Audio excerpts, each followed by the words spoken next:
நாம் தமிழர் கட்சியை பொறுத்த வரைக்கும் பாத்தீங்கன்னா இப்ப நாங்க ஏற்கனவே சொன்ன மாதிரி ஆட்சிக்கு வரல அப்படின்னாலும் நிறைய போராட்டங்களை நாங்க பண்ணிருக்கிறோம் அப்படின்னு சொல்றீங்க. இப்ப இந்த கிருஷ்ணகிரி மாவட்டத்தை பொறுத்த வரைக்கும் ஒரு பார்டர்ல இருக்கக்கூடிய ஒரு மாவட்டம். இங்க தெலுங்கு பேசக்கூடிய மக்கள், கன்னடம் பேசக்கூடிய மக்கள், இந்த மாதிரி பல்வேறு சமூகங்களை சேர்ந்த பல்வேறு மொழி பேசக்கூடிய மக்கள் எல்லாம் ஒற்றுமையா வாழ்ந்துட்டு இருக்காங்க. நாம் தமிழர் கட்சியினுடைய ஒருங்கிணைப்பாளர் அண்ணன் சீமான் சொல்லக்கூடிய விஷயம் என்ன அப்படின்னா, வாழும் உரிமை எவருக்கும் உண்டு, ஆளும் உரிமை தமிழர் எமக்கே உண்டு அப்படின்னு சொல்றாரு. அதே மாதிரி பாத்தீங்க அப்படின்னா இங்க எங்கள் திருநாட்டில் எங்கள் நல்லாட்சியே இந்த மாதிரி பேசுறாரு. அவர் பேசக்கூடிய அந்த வார்த்தைகள், அந்த விஷயங்கள் எல்லாமே பிரிவினைவாதத்தை தூண்டுற மாதிரி இருக்கு.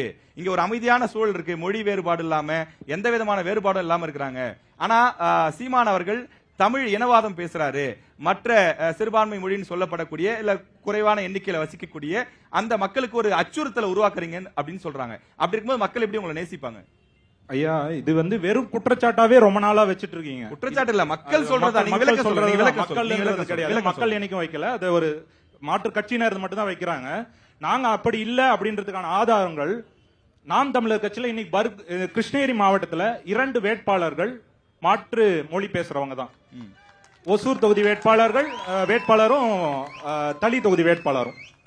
2வது உள்கட்டமைப்புல மாவட்ட செயலாளர் பொறுப்புல இருந்து கொள்கை பரப்பு செயலாளர்ல இருந்து கீழே கிளை பொறுப்பாளர்கள் வரைக்கும் எல்லாத்துலயும்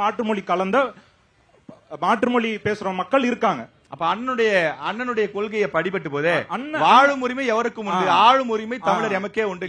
என்னுடைய படைத்தளபதியா என்னுடைய படைத்தளபதியா யார் வேணா வச்சுக்கிறேன். ஏன் அதுவும் ஏன்னா பல காலமா இந்த மக்கள் தமிழ் சமூகம் தொடர்ந்து அடிபட்டுட்டே இருக்கு. எந்த ஒரு பிரச்சனை, ஈழ பிரச்சனையா இருக்கட்டும், காவிரி பிரச்சனையா இருக்கட்டும், அடிச்சு வரட்டுறான். நாம என்னைக்காச்சும் வன்முறையை கையில் எடுத்துருக்குமா?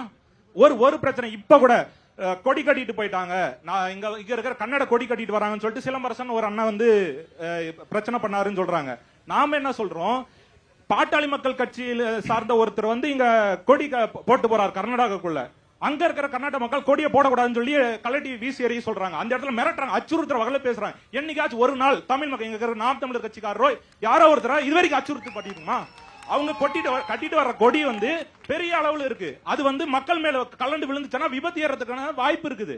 ஆனா நாம் தமிழர் கட்சிக்காரரோ இங்க இருக்கிற மக்களோ பாட்டாளி மக்கள் கட்சிக்காரர் போட்டு போன கொடி அவ்வளவு பெருசா, தித்து கூண்டி இவ்வளவு பெருசு, இந்த நோட்டு சைஸ் தான் இருக்கும்.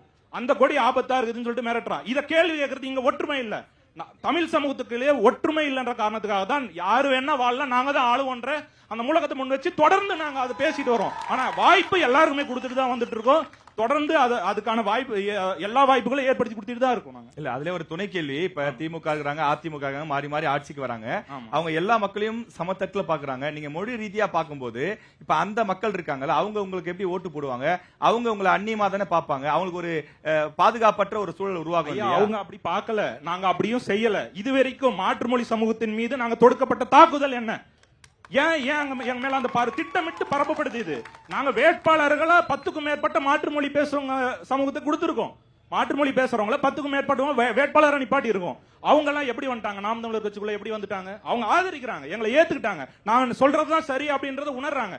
ஏன் காவிரி பிரச்சனை வந்தப்ப கன்னடால வாழ்ற கன்னட மக்களே சிம்பு அண்ணன் கொடுத்த அழைப்பின் பேர்ல நாங்க ஒரு கிளாஸ் தண்ணி கொடுக்குறோம் எத்தனை பேர் வந்தோம்? அவங்க ஏத்துக்கிட்டாங்க. இங்க இருக்கிற மாற்று அரசியல் கட்சிகள் எங்களுடைய வளர்ச்சியை பிடிக்காம திட்டமிட்டு அதை இப்ப பரப்பிட்டு வராங்க. கிருஷ்ணகிரி மாவட்டத்துக்கு வந்தோம் அப்படின்னா இப்ப அண்ணன்கள் 2 பேரும் பேசினாங்க, மாறி மாறி பேசினாங்க. கிருஷ்ணகிரி மாவட்டத்துக்கு நாங்க இந்த திட்டங்கள்லாம் கொண்டு வந்திருக்கோம். சாலை வசதியில இருந்து, மேம்பால வசதியில இருந்து, குடிதண்ணீர்ல இருந்து, மருத்துவமனையில இருந்து போட்டி போட்டு 2 பேரும் டைம் கொடுங்கன்னு அடிச்சுக்கிட்டாங்க. அந்த அளவுக்கு பாத்தீங்கன்னா போட்டி போட்டு இந்த கிருஷ்ணகிரிக்கு வளர்ச்சிக்கான திட்டங்களை செஞ்சிருக்காங்க. அதை இல்லன்னு உங்களால மறுக்க முடியுமா? போட்டி போட்டுட்டு நான் செஞ்சேன்னு பேசினாங்களா? இல்ல நீங்க தப்பு செஞ்சீங்க, நீங்க தப்பு செஞ்சீங்க ஆனா செஞ்சு சொன்னாங்கல்ல. இல்ல தப்பு நடந்தது இல்ல குற்றச்சாட்டுகளையும் சொன்னாங்க. ஆனா நாங்க இதெல்லாம் செஞ்சிருக்கோன்றது நிறைய சொல்லிருக்காங்க. இன்னும் நிறைய இருக்கு. அண்ணா 2 பேர்கிட்டயுமே இன்னும் நிறைய அதிகமா இருந்ததுன்னு பாருங்க. எது அதிகமா இருந்தது பாருங்க. இப்ப இவ்வளவு நேரம் நான் சும்மா இருந்தேன், அந்த இடைப்பட்ட நேரத்துல சண்டை நடந்ததா? ஆக்கப்பூர்வமான விவாதம் நடந்தது. இல்ல நான் சண்டை ஓகே, அதுக்குள்ள விவாதம் தான், அது கருத்து மோதல் தான். அது சண்டை கூட எடுத்துக்கலாம். எல்லாரும் குற்றச்சாட்டு முன்வைக்கப்பட்டதுக்கு பதில் சொல்றாரு. இப்ப அவர் எதிர்கட்சி, அவர் குற்றச்சாட்டு சொல்றாரு. ஆளுங்கட்சி கண்டிப்பா பதில் சொல்லுவாரு. அதுக்குதான் அவர் வந்திருக்காரு. அதுல ஒண்ணும் தப்பு இல்ல. நான் கேக்குறது என்ன பொருள் அப்படின்னா, இப்ப கிருஷ்ணகிரி மக்கள் இவங்களை தானே ரசிப்பாங்க அப்படின்னு கேக்குறேன். அண்ணன் சொல்றாரு நான் மெடிக்கல் காலேஜ் கொண்டு வந்தோம்பாங்கிறாரு. அவர் சொல்றாரு நான் இண்டஸ்ட்ரி கொண்டு வந்தேன்பா, இன்னைக்கு 10,000 பேர் வேலை பாக்குறான்பா அப்படிங்கிறாரு.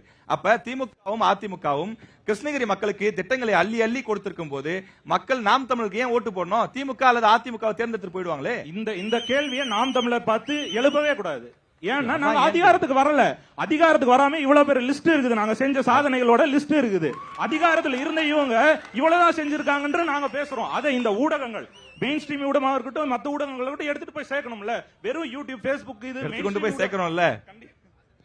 சொல்லுங்க. இல்ல முக்கியத்துவம் கொடுத்திருக்கோம், அதனால உங்களை அழைச்சிருக்கோம். நீங்க கொடுத்திருக்கீங்க, அதுக்காக நான் வாழ்த்து தெரிவிக்கிறோம். முதல்ல வந்த உடனே உங்களுக்கு வாழ்த்து சொல்லியிருக்கேன். தொலைக்காட்சியில எந்த விதமான பேதமும் இல்லாம சமமான மேடைகள் கொடுக்கப்பட்டிருக்கு. நாங்க எல்லா கட்சியும் ஒரே மாதிரி தான் பார்க்கிறோம். ஒரு சில ஊடகங்கள் அதுல ஒண்ணும் இல்ல. சரி, ஓகே ஓகே, நம்ம அதுக்குள்ள ஒரே ஒரு வீடியோவை 2 மணி நேரம் ஒளிபரப்புங்க. ஓகே ஓகேண்ணா, ஓகே. இப்ப என்ன சொல்ல வரேன்னா, நீங்க போட்டியிடக்கூடிய தொகுதி பர்கூர் சட்டமன்ற தொகுதி. இந்த பர்கூர் சட்டமன்ற தொகுதியில கிட்டத்தட்ட முன்னாள் முதலமைச்சர் கூட ஆட்சி பண்ண தேர்ந்தெடுக்கப்பட்ட ஒரு தொகுதி.